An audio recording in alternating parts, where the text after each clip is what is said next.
ハッピーテンスアニバーサリー。黒ずきんの目次へようこそ。今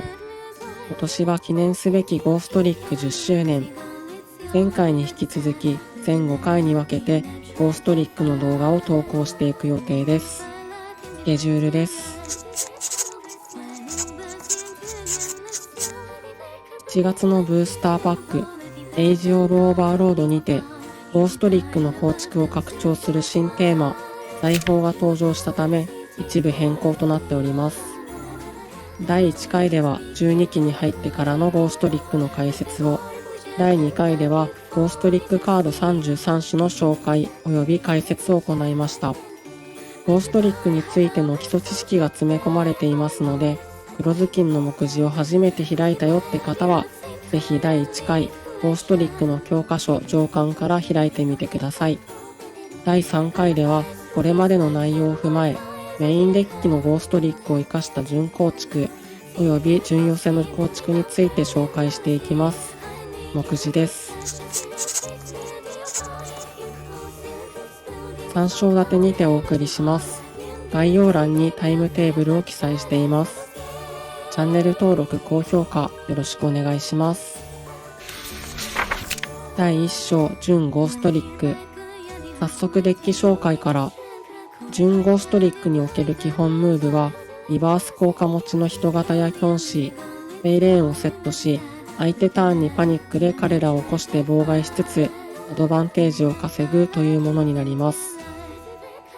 最も優秀な展開札である人型を筆頭に、元準構築においては優先順位の高いセイレーン、時点で場持ちのいいキョンシーの順にメインモンスターを固めていきます。第2回のゴーストリックの教科書下巻にもあったように、キョンシーからサーチすることになるレベル1ゴーストリックのパワーが低いため、優先度は下がりますが、フェイレーンやショットのバリューを上げるとなると、消去法でキョンシー以外に採用したいカードがないのが現状です。このデッキにおけるセイレーンの効果成功率は1割弱のため、おおよそ信用できる数値と言っていいでしょう。フェイレーンの確率早見表は、第2回ゴーストリックの教科書下巻パート1を参照ください。人型、キョンシー、セイレーンを起こすためのパニックはもちろん3積み。トラップトリックをフル投入してかさ増ししたいところではありますが、いかんせん癖が強く、また強欲で貪欲な壺との相性が悪かったため、2枚に留めております。ゴーストリックとゴードンの相性は決して良くはないですが、準構築の遅さとパワーの低さをよく知っている人からすれば、この穴を埋めてくれるのは相手とのリソース差のみです。次に紹介するルーンゴーストリックや第5回の女型ゴーストリックのような構築でないと、ゴーストリック最強のドローソースである命削りの包殺を採用できないため、ハウスやナイトが飛んでしまうことに目をつむってでもゴードンを採用したいところ、頻繁で謙虚な壺が緩和されるのが理想ではありますが、パニックとトラップトリックを合わせても計5枚しかないため、似たような役割のサン&ムーンの採用も検討しましたが、そもそも裏側守備にすること自体妨害としての質がいまいちであり、裏側にしたからといってゴーストリック側が開始のターンにそのモンスターを処理できるとは限りません。今月末のワールドプレミアムパック2023に登場する最強格の通常罠、魔戦放棄ダルマカルマの存在もあり、今回は採用を見送ることとなりました。このデッキのもう一つの核となるカード、それがリトルオポジションです。これまでにも何度か名前を挙げてきましたが、デッキからレベル2以下のモンスターを裏側守備か表側攻撃表示でリクルートできるゴーストリック最強の展開札です。裏側の人型や表側の猫娘を供給できるのはもちろんですが、ここでスケープゴーストが鍵となります。スケープゴーストを相手のエンドに裏側でリクルートすれば、それを開始の自分ターンに反転召喚することで、なんと召喚権を使うことなくあるカード、そのまま打天使を場に用意できるのです。ワンターンのラグこそありますが、スピードロイドベイゴマックスのようにデッキスロットを圧迫しないですし、状況に応じてスケープゴースト、人型、猫娘と出し分けられる点が非常に強力です。純ゴーストリックはその性質上、あるウララや増殖する G などの誘発受けがいいです。せっかく墓穴の指名者や抹殺の指名者のスロットを開けることができるのに、英語マックスのようなカードを採用してしまうと、デッキ全体を展開型に寄せる必要が出てきてしまいます。この点でもリトルオポジションは優秀で、G の発動を相手ターンに誘発できますし、仮に自分ターンに打たれても、人型で止めるという選択肢が生まれてくるのです。誘発受けという観点で言うと、地中海の薬剤の採用もそれにあたります。ゴーストリックの盤面形成にあたって、ステータス面、リソース面ともにエクシーズ展開は必要不可欠。しかしレベルがバラバラなために、純構築でのエクシーズ展開は困難で、このエクシーズ先に除去や妨害をもらえば目も当てられません。メインゴーストリックのステータスを底上げしてくれる地中海の薬剤は、そのリスクを抑えてくれる優秀なカードで、エクシーズ展開に頼らずとも戦線を維持できるのです。このデッキでは指名者はもちろん、無限包容やウララでさえ採用を見送っています。その代わりとして、地中海の薬剤やディメンションアトラクターなど、大きなリターンの見込めるカードを優先しています。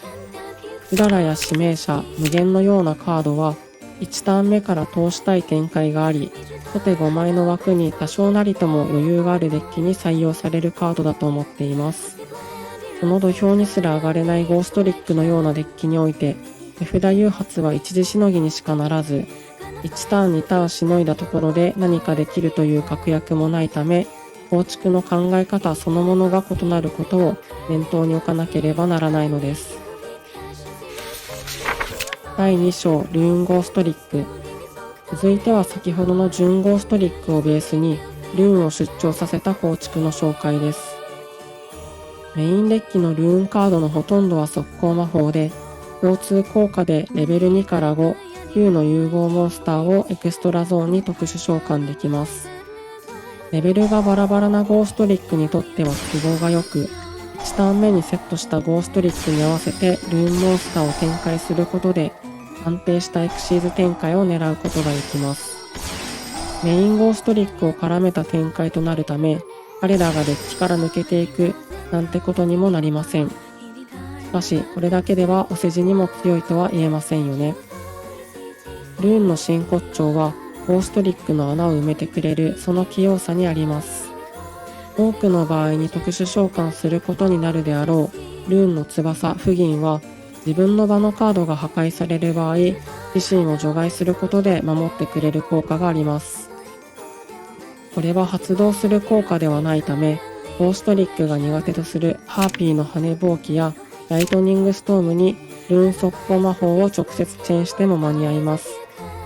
これらのカードが一度通ればゲームエンドと言っても過言ではないため、従来はメタがピンポイントなスターライトロード、コストの釣り合わない神の宣告などにすがるほかなかったわけですが、ルーンならば戦線の崩壊を防ぐことはもちろん、それらが飛んでこないのであれば展開札としても使うことができるのです。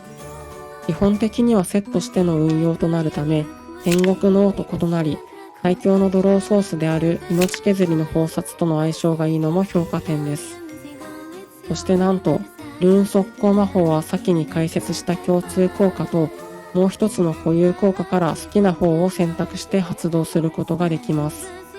今回採用した凍てつく呪いのルーン、輝く炎のルーンは、相手ターンに妨害する固有効果も兼ね備えており、他のルーンカードと引き被ってしまった場合でも腐ることがありません。テーマ内妨害の少ないゴーストリックにとってとてもありがたい話なわけです。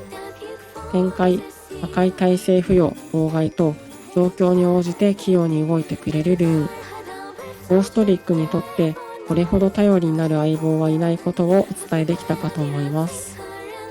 欠点を挙げるとすれば、これが最大のネックとなるのですが、ルーン速攻魔法を発動した次の自分ターンのバトルフェーズはスキップされるため、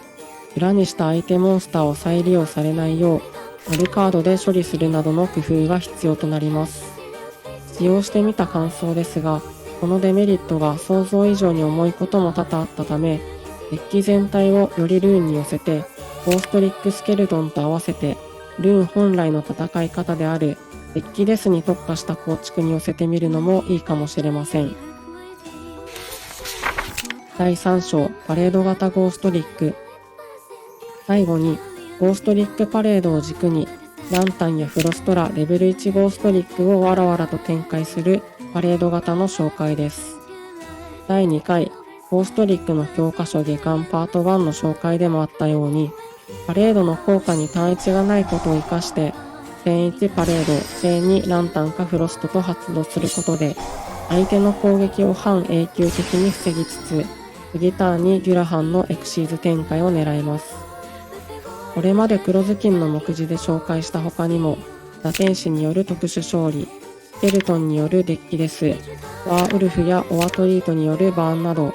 ゴーストリックには様々な戦い方があるのですが、メインゴーストリックを軸にした構築においては、サイクルリバース軸以外に活路を生み出すことのできる唯一の構築であると思っています。現代遊戯王で通用するギリギリのポテンシャルを秘めているのは、人型、妖精、猫娘の三英傑とこのパレードくらいでしょう。しかし、パレード型は初見殺し要素が強く、戦術を知られてしまうと相手に攻撃してもらえないこともあるため、パレードやメタバースの採用は控えめに、能動的に展開することもできるように、サイクルリバースの要素も入れておくことをお勧めします。今回はメインゴーストリックに焦点を当てた構築の紹介を行いました。実のところ使い勝手はやはり悪く、その展開の遅さやリカバリー能力のなさがとにかくプレイヤーの足を引っ張ります。次回は現代遊戯王でも通用する展開型ゴーストリックの紹介を行います。今年2月にダイヤ1到達した構築の紹介もするため、ゴーストリック使いの方は必見です。いつか準構築を組めるその日まで一緒にいよう。